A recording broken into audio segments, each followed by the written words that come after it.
Welcome to the British Columbia Community Football Association Spring Flag Football Referees Presentation.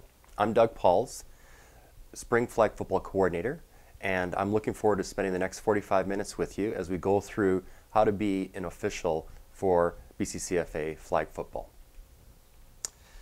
BCCFA is thankful to Football British Columbia, Football Canada, and NFL Rush for their sponsorship and development of our Spring Flag Football program.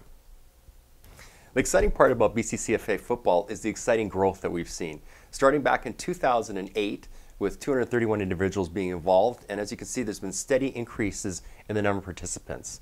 Last year, 881 individuals were involved in the sport at the provincial level, and in 2014 you can see that we're over 1,500 young men and women involved in the sport, and it shows the excitement and enthusiasm that the sport is generating in BC. The exciting part about 5-on-5 spring flag football is that it's a very simple game where all young individuals can participate. It's a game that emphasizes passing, catching, and running in a non-contact environment. All players are eligible to possess the ball. Simple rules: the player receiving the snap is the quarterback and he cannot advance the ball by running, and there's no kicking present in the game. The other part of spring flag football is the field of play is relatively compact. We're using a 25 to 30 yard width with a 65 to 85 yard length, and typically we'll line it up widthwise on a field. In a high school environment or in a soccer pitch environment, we can line 4 fields up with a 10-yard gap down the middle of the field, having 4 games run simultaneously with a lot of action on play. Some of the features I just want to point out to you is that it's usually around a 40-yard width in terms of goal line to goal line, with a 10-yard end zone, variation on that 7 to 10 yards depending on the surface that you're able to use. And the other feature is the 5-yard no-run zone, which is 5 yards from the goal line. I will go into detail further in the presentation around what each of those aspects of play represent, but I just want to give you a quick overview on that. Involved in the simplicity of the game, there's also the nuances that enhance passing, running, catching, skill development. So passing, the quarterback has 7 seconds to throw the ball. The ball must cross the line of scrimmage. Receiving, the receiver must have at least 1 foot in bounds, and that's consistent with fall tackle football. Jumping is allowed, but only to adjust to high throws, and that's in place to ensure contact is minimized between players and risk of injury is minimized. Running, the quarterback cannot run with the football, and this is to emphasize the passing game and helping young players develop their passing catching abilities. No run zone, I talked about that in the previous slide, and that's the area 5 yards before the end zone, and that's to ensure that teams are emphasizing throwing for scoring close to the goal line. Spinning is allowed, but the offensive player must have 1 foot on ground, and this is again emphasizing long contact and safe environment for the players to play in. No diving, and there are no fumbles. Whenever ball security is lost, the ball is simply spotted where the last point of possession occurred. Rushing the quarterback. A player may rush from behind the 7-yard marker and within 2 yards of either side, and this player has an unobstructed pathway to the quarterback. The rusher cannot raise his hands or block a pass within 2 yards of the quarterback, and that's to allow the quarterback to have a safe throwing motion without worry of injury. And again, I'll get into further details around that later in the presentation. Teams out of British Columbia have done well at the national level. In this photo, in 2011, the team in red is the national U16 gold champion. National players have the opportunity to interact with other players of their same age at a national level, and here's the group enjoying the amenities of beautiful Halifax. Flag football has the ability to impact player development. Here's a picture of Justin Sanvito, who turned this into a scholarship and is now a 2-year starter at the University of Western Ontario. Other players that developed is Liam Mahara, seen here playing in Halifax, and Rookie of the Year at UBC, Offense 2013. And as part of the athlete's long-term athletic development, 10,000 hours being required to become a professional in any given activity, spring flag football plays an integral role in athletic development. I've seen that personally with my own son Andrew, who's used spring flag football to roll forward into a scholarship at Simon Fraser University and enable him to be Rookie of the Year in 2013 at that school. The thrill of spring flag football is the challenge that athletes place on each other. And here you can see the Quebec athlete showing tremendous athleticism as he carries the ball and the challenge that he presents to our BC athletes. It's exciting to be part of this sport. And now we're getting the nuts and bolts of officiating 5-on-5 flag football as we're going to work through the Canadian rule book. Approximately 65 pages. Promise we're not going to go through every single one, but that's our challenge for the next 45 minutes. We're going to look at a number of slides, and I'm going to only highlight the yellow and red parts of it. The other are there for your own personal information, so if you need to pause the video and take a look at it at the nuances of each section, that's great. But I just want to make sure we're emphasizing the fact that the official is responsible for the adherence of the rules and regulations by both teams and all officials. And a couple of just bookkeeping or housekeeping rules. Just make sure that you're there 3 minutes before the start of each game to get things rolling. And within BCCFA play, like to use rock, paper, scissors to determine who's going to start the initial possession.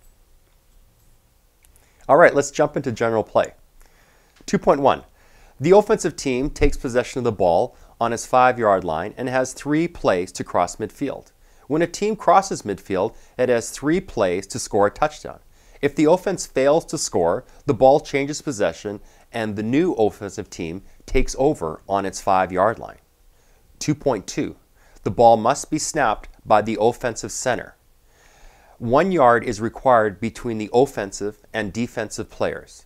And this is to ensure that flag football is played in a non-contact environment. There is no press coverage in 5-on-5 flag football. 2.3. An automatic first down by penalty will overrule the other requirements regarding 3 plays to make either a first down or score. 2.5. All possession changes except interceptions start on the offensive 5-yard line. 2.6. If an offensive penalty past midfield occurs, which takes the next down behind the midfield marker, the offensive team must still make a touchdown in 3 plays. I'll cover that off in a little more detail further in the presentation. 2.7. No running zones are located 5 yards in front of each end zone. When offense starts a play within the 5-yard no run zone, the ball carrier cannot run across the line of scrimmage. It must be a pass play. Nuance. A defensive penalty which moves the ball into the no run zone, the offensive team has the option to take half the distance to the goal line or set the ball on the 6-yard line, enabling them to still have the run-pass option in terms of score. And this is a BC interpretation. 2.8. The quarterback cannot run with the ball past the line of scrimmage unless the ball has been handed off, tossed, or pitched to another player and then returned. I'll show you in a video clip how this works. Here's a video clip with Quebec, and the quarterback's exchanging the ball with the running back, and the running back then throws it back to the quarterback, who now throws again. And just a demonstration of one option that the quarterback can have. Let's skip to 2.10. An offense may use multiple handoffs behind the line of scrimmage. Only backwards or lateral handoffs are allowed during the down. The person initiating the exchange must exchange the ball behind their hips to the receiving player. 2.11. Forward pass. Ball must be on or thrown from behind the line of scrimmage to be legal, similar to fall tackle football. So let's go back to the first clip where we saw Team Quebec have multiple exchanges behind the line of scrimmage, and we'll run it. And what we want to look at is you want to see the first exchange where the quarterback hands behind his hips to the running back. The running back then pauses, he stops, and he makes a throwback to the quarterback, again behind his hips, live ball. Then the quarterback receives it and he has the ability to run past, and in this situation he passes the ball behind the line of scrimmage, legal forward pass. In this clip, BC is playing Quebec and the quarterback receives the ball. Under tremendous duress from the Quebec rusher, he avoids it, steps forward, but still maintains his position behind the line of scrimmage for a legal forward pass, Rule 2.11, and completes it for a nice BC first down. In this cut up, you're going to see a double pass. You're going to see the quarterback, the BC quarterback, under center, and he's going to take the receiver to our left, is going to take a step back, receive the ball, and then immediately throw the ball downfield, and BC again has a nice score. All right, let's talk about scoring touchdowns. A touchdown is scored when the player has possession of the ball, but the difference between flag and tackle is it's not when the ball crosses the goal line, but it's when the player's hips cross the goal line that it physically becomes a touchdown. The other little nuance with that is if the player is in the end zone and he catches the ball and the ball is outside of the end zone, it's still a touchdown because possession has been made and the player is in the end zone, also a touchdown. So let's take a look at two examples of touchdowns. In this clip, Team BC is playing Manitoba, and you're going to see an exchange, and then Justin Sanvito, as he gets the ball, he's going to run for a scoring touchdown. And in the next one, we're going to see a passing touchdown, and here we have Quebec versus BC again. Justin makes a nice pass out to Liam, and he scores a nice long BC touchdown, passing touchdown. Let's cover off Rule 6, live ball, dead ball. Similar to tackle football, live ball is the referee's blown the ball into play, ball has been snapped. Live ball, free ball is when possession of the ball is unknown and the ball is still live, but the ball is up in the air. Dead ball is the whistle has blown or the ball has touched the ground. 1.5, there are no fumbles. This is key to ensure that safety happens. We don't have people diving and dog piles for the possession of the ball. The ball is spotted at the last point that control of the ball occurred. I want to talk about inadvertent whistles, 1.7. When the whistle is blown inadvertently by an official, the play shall stand unless the referee decides that the whistle affects the result of the play. And 1.8, if the referee cannot decide which team is adversely affected, the play shall be repeated. This is something that you're going to want to talk with your fellow official about, or if you have the luxury of having a senior site commissioner on board, that you have a chance to interact with him. We'll talk a little further about this in the presentation, but this is an event that can create significant negativity amongst coaches if you aren't paying attention and you're just blowing the whistle at random.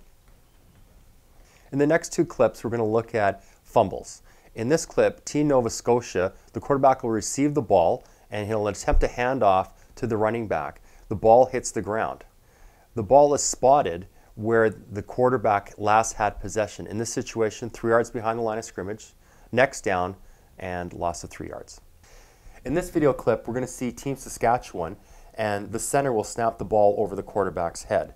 The last possession was where the center had the ball. Therefore, the ball is set at the line of scrimmage, next down.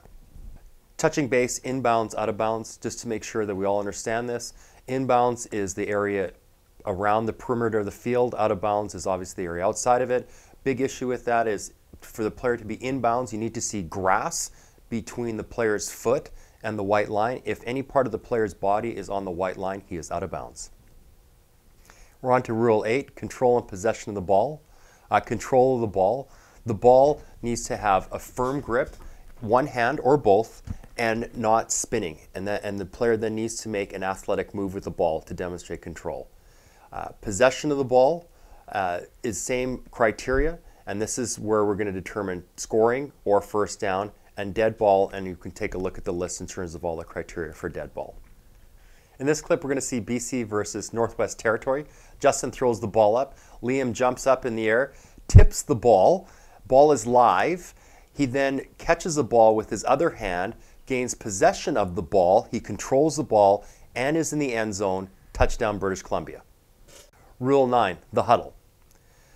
Offensive teams must hold a huddle before exchange of field or exchange of possession. 2.1.2, team on offense has 30 seconds to put the ball in play. This is a real key rule for officials. It's very easy for a coach to stretch play out, and it's up to you to have that mental clock going on in your head. So at 20 seconds, you start initiating, coach, 9, 8, 7, 6. Count it down so that everyone knows, otherwise the game gets extended and it's about kids getting reps playing football. All right, let's move on to the passing game. Rule 15, the passing game. Okay, let's go over this one more time. 1.2, once the ball is handed off or tossed, or a fake handoff or toss, with a teammate in position to accept the ball, this is no longer in effect. And this is also going to be covered off back in Rule 10.1.8.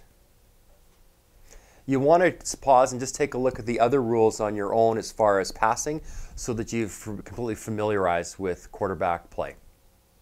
All right, let's talk about catching the football.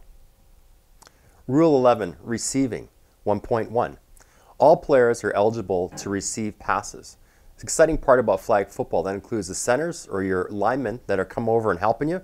They get a chance to catch the ball and talk about scoring for grandma and grandpa, mom and dad. 1.3, any number of players can be in motion when the ball is snapped. And this is the nuance for Canadian emphasis in spring flag football. In this clip, we're going to see BC against Northwest Territories. Nice little catch, touchdown, example of a great reception. In this clip, we're going to see Saskatchewan throwing the ball, and we'll see the receiver jump, makes a nice catch, comes down, safe catch, and that's an example of an appropriate jump catch.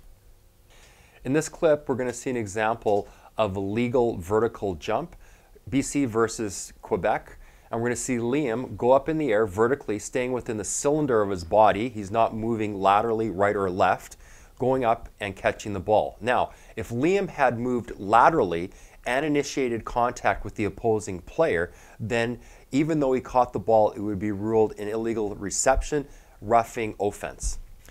In this clip, we're going to see an example of illegal flags. The receiver at the start of the ball has flags on both of his hips. As we move forward, though, you're going to see one of the flags drop. You can look at the slow motion part here, and the flag is going to hit the ground. Reception is made. Now the player becomes a touch only. The reception is legal. However, the D player now only has to make contact with any part of the offensive player's body for play to be ruled dead. And we can see the opponent player touch and the referee come in marking the play dead where the contact had been made. Rushing. Let's now talk about running with the football. Rule 10, the running game. Again, this is one that you're going to want to take some time and read through the whole list. I just want to highlight a few of them. 1.1, the center is the person who gives the ball to the quarterback. 2, the center must be in a position facing the defense. You need to snap the ball between your legs. 1.3, the line of scrimmage and point of the line of scrimmage are determined by the officials according to the dead ball rules. 1.4, the quarterback is a player who receives the ball. And then let's skip down to 1.6, player who takes a handoff, toss, or pitch can throw the ball from behind the line of scrimmage. We see multiple examples of that. And then I want to move to 1.8. And this is coming back to the 7-second rule and and who's eligible to rush, which we'll cover off later. But the little nuance with this one is that all defensive players are eligible to rush the ball once there has been a handoff, toss, or there has been play action, fake or a fake handoff. So a player lined up at the line of scrimmage when an exchange has been made or attempted to be made is able to rush immediately. They do not have to be behind the 7-yard beanbag marker. And it's up to the ball carrier to avoid contact with the defender. This is an extremely important rule to understand, that the defensive player, if he has possession, it's up to the offense to avoid contact. You can't run through a D player the way you would in tackle football. He must stop at feet and trying to go around the D player. Okay, here we have a clip of a run. You can see Justin receives the ball and then advances the ball via a run. Want to talk about spinning. In this video clip, you're going to see the offensive player receive the handoff, and then he's going to spin to avoid having his flag pull. Great play, and then advancing. So here we go, we're watching. Catches the ball, moves forward, spins, carries on, gets another 3 yards after he makes his spin play. And we want to talk about running, a player and body position. In this clip, you're going to see the player receive the ball. He's going to put his hand down, not his hip, knee, other body part, and so he's able to advance the ball and gets another 5 yards after his hand goes down. Let's talk about defense. Rule 12, rushing the quarterback. 1.1, all players who rush the quarterback must be 7 yards off the line of scrimmage when the ball is snapped. Any number of players may rush the quarterback. players not rushing the quarterback may defend on the line of scrimmage. The rusher must rush continuously. Once the ball is handed off or tossed, or a fake handoff, the 7-yard rule no longer is in effect and all defenders may go behind the line of scrimmage. The nuance with this is that the defender that's at the line of scrimmage, once a fake or an exchange has occurred, can now immediately rush the quarterback. 1.2. Remember, blocking and tackling are not allowed. 1.3. This pertains to obstructed and unobstructed pathway to the quarterback.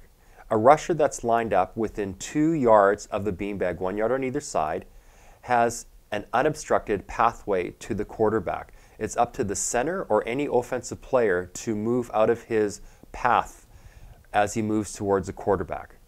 A rusher may line up outside of the 2-yard cylinder and rush the quarterback, but his pathway can be obstructed.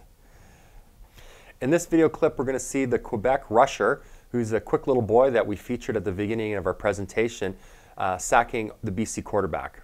You can see he takes a nice quick rush, unobstructed, pulls the flag, sack, Quebec. All right, now it's time to turn to officiating. This is the part where you need to pay extra attention because it's going to be you in a few days. A good official applies rules intelligently. The spirit of sports is enhanced greatly when officials apply rules intelligently and consistently. Great integrity. A skilled official only wants one thing, that the game might go on normally without any distortion caused by bias or inconsistencies. Be a source of trust, not distrust. Sound human relationships. Relationships with other officials, relationship with players, relationship with coaches, relationships with fans. Officials' responsibility to the player. Look to avoid injury. Player safety is first. Work to encourage respect and sportsmanlike conduct on the field. Accept that questions will be asked on rules. Sports were created for athletes, not for officials. Don't be the center of attention. These are the 12 qualities that you want to strive for to be a good official. Speed of reaction, self-confident, consistency, judgment, promptness, precise knowledge of rules, spirit of decision, courage, objectivity, good relationships, task and mechanics, conditioning and appearance. Just want to touch on this a little bit. That makes sure that you're wearing a clean uniform, you have proper footwear, not flip-flops, you have your whistle, you have your flags, you're prepared to conduct yourself appropriately.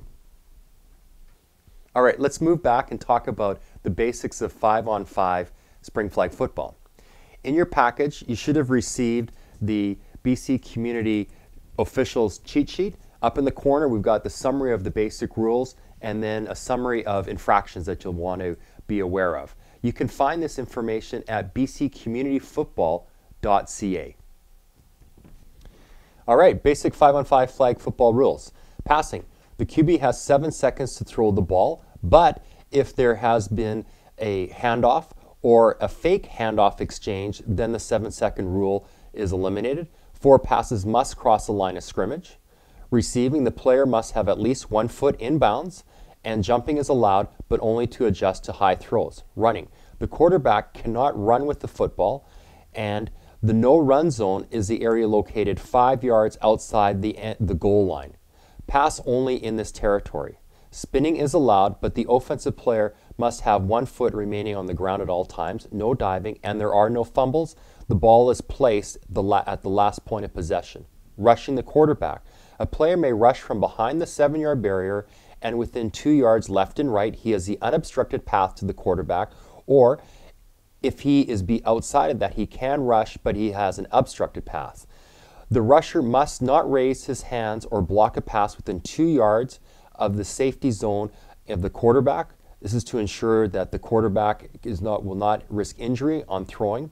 If the rusher is lined up outside, and I just cover this off, outside the 2-yard area, he has the unobstructed pathway to the quarterback. Scoring, obtaining points.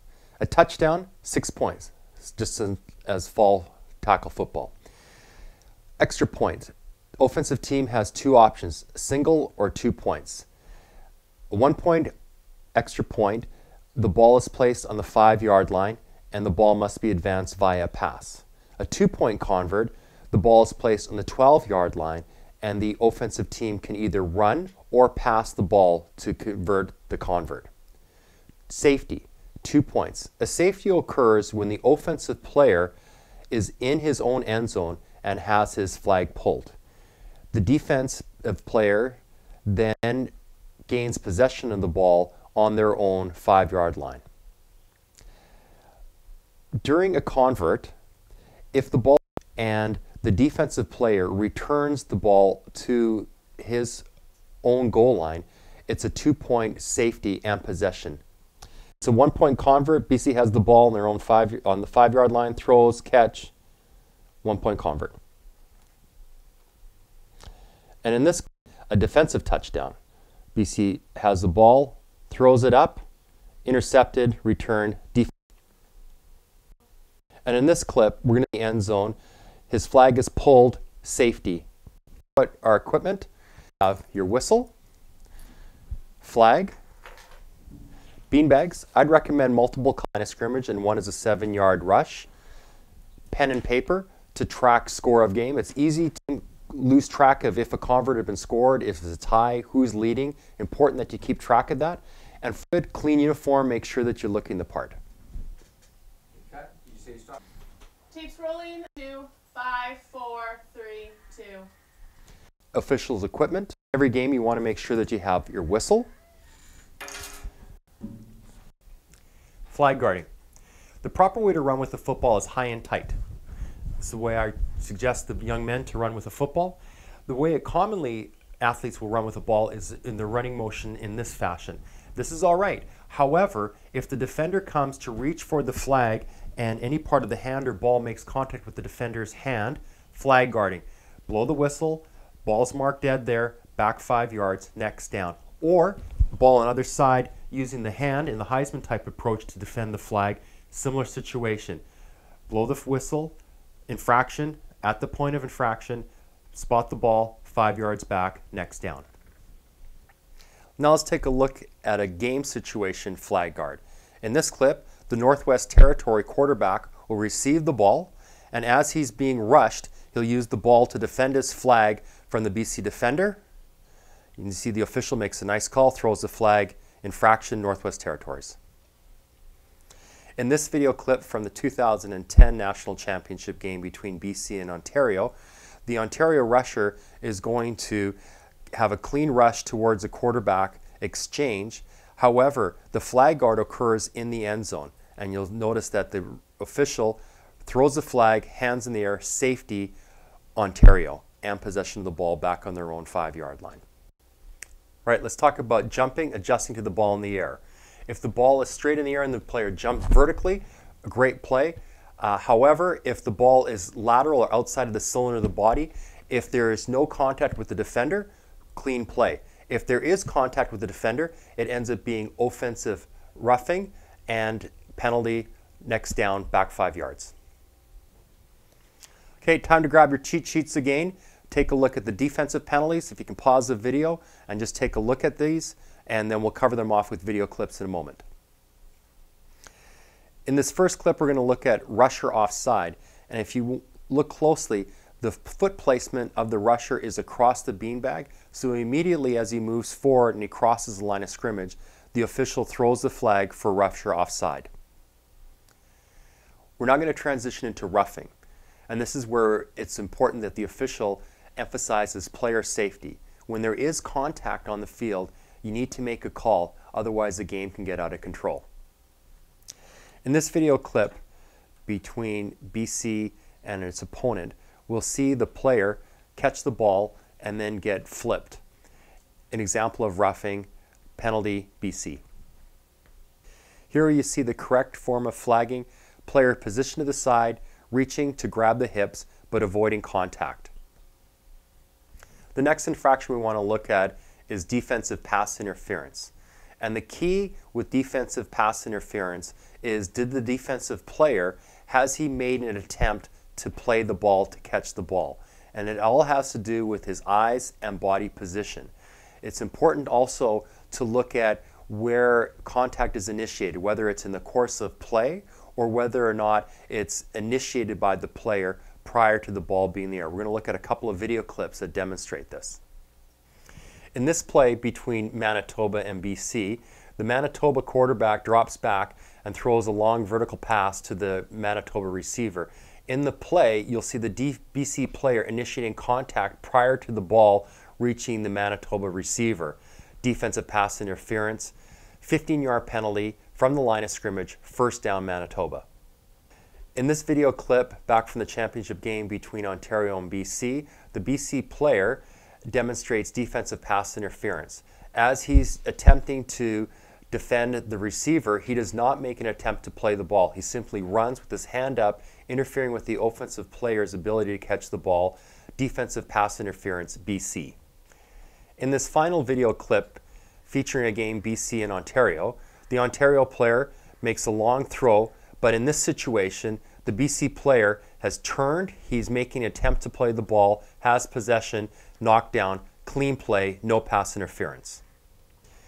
Defensive flag diving.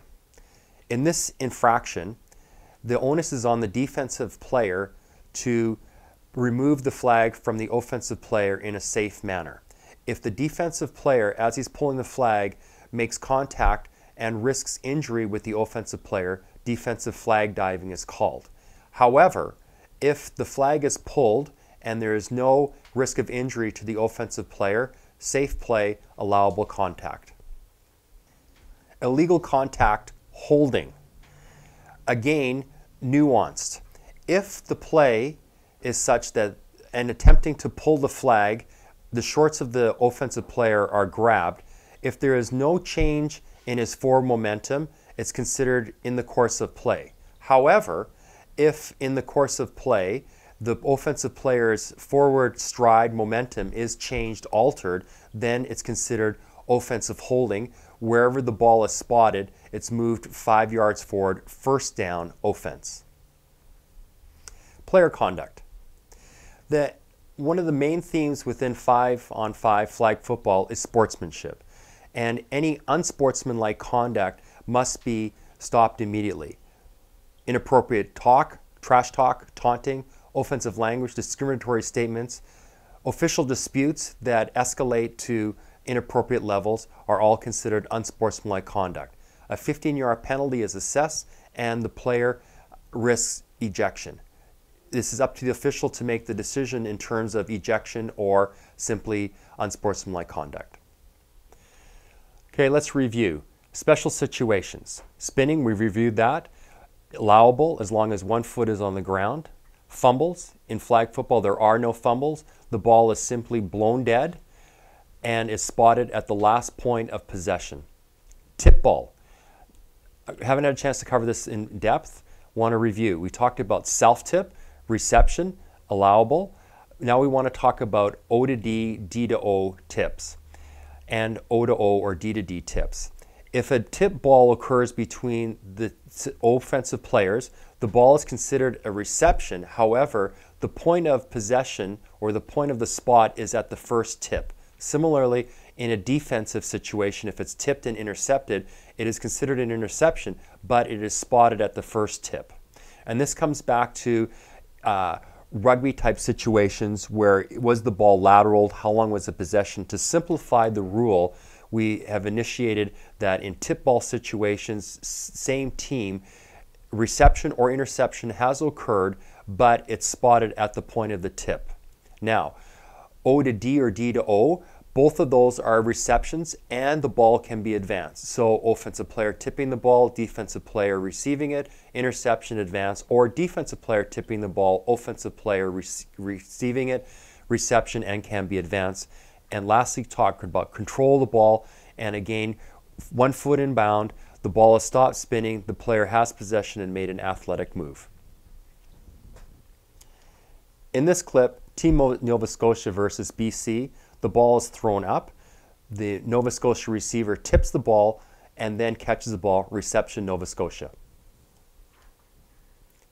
In this video clip, Team BC in orange will intercept the ball, tipped by the offensive player, intercepted by the orange D player, interception and advanced to where his flag is pulled. In this video clip, Team Northwest Territory in the green stripes will throw the ball up, tipped by a BCD player in orange, reception by the Northwest Territory receiver in the end zone, touchdown Northwest Territories. In this video clip, we have a D-to-D tip, and the ball is intercepted. However, it's marked at the point of the tip ball, not where the reception is made and advanced. Great, so we've covered off infractions. Now let's talk about positioning and mechanics. Important that as you're working with your fellow official, that you position yourself appropriately at the beginning of each play. Important that each official is lined up on the sideline so you can verify players that are inbounds, out of bounds. One official is responsible for the line of scrimmage. The second official is responsible for the beanbag marker.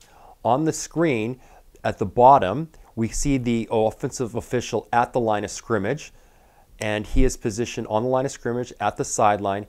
His role is to ensure that there is not an offside or by either the O or the D player, and following the play, his field of view is at the quarterback, and he's looking for flag guards or to ensure that the 7-second rule and any exchanges are conducted appropriately.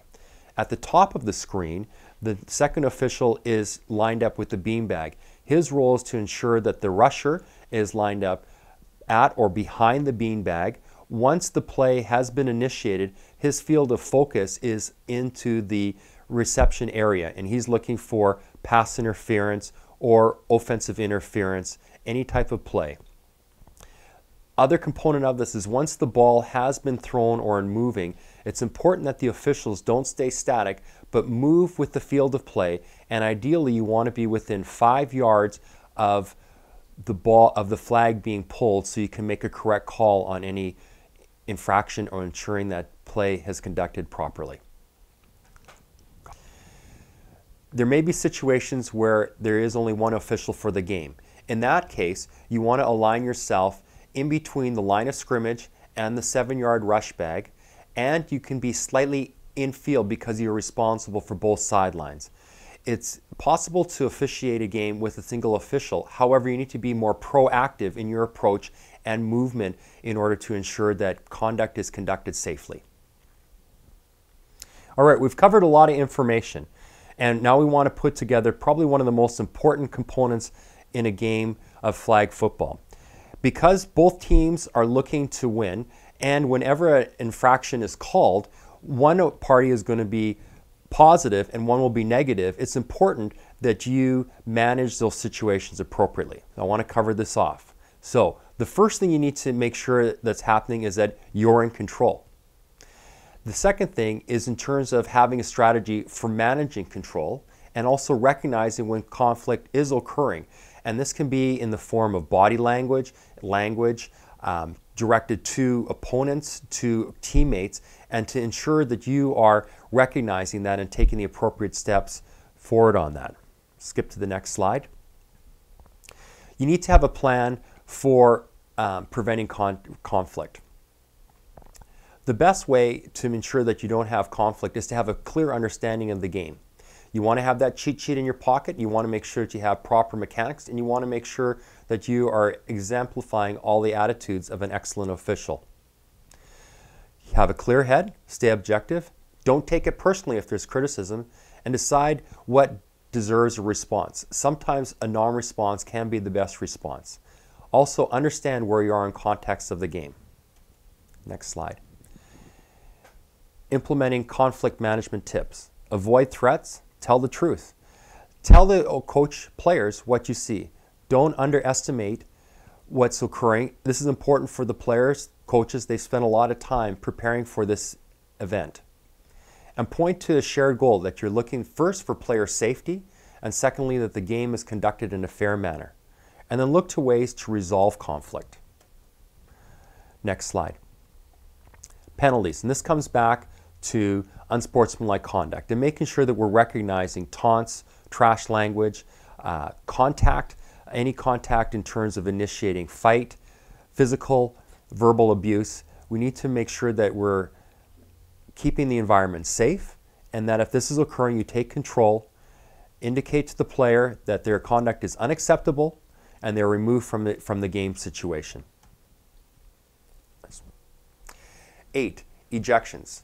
Now, I hope this is never is part of your game, because flag football is fun, and if we're emphasizing sportsmanship and we're conducting ourselves in an appropriate way, the game should be a fantastic experience for all involved. However, because there is a situation where when you make a call, someone is going to be disadvantaged from that, there is a possibility of player, coach, spectator behaving in a way that endangers the safety of other participants.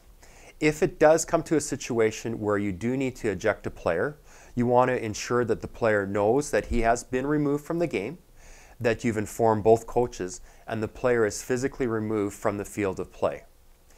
Ejecting a coach is another different situation. If a coach is not able to keep himself in control and demonstrate sportsmanship within the context of the game, he needs to be removed.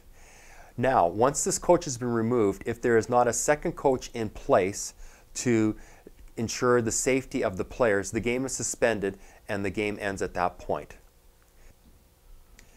Ejecting a parent or spectator.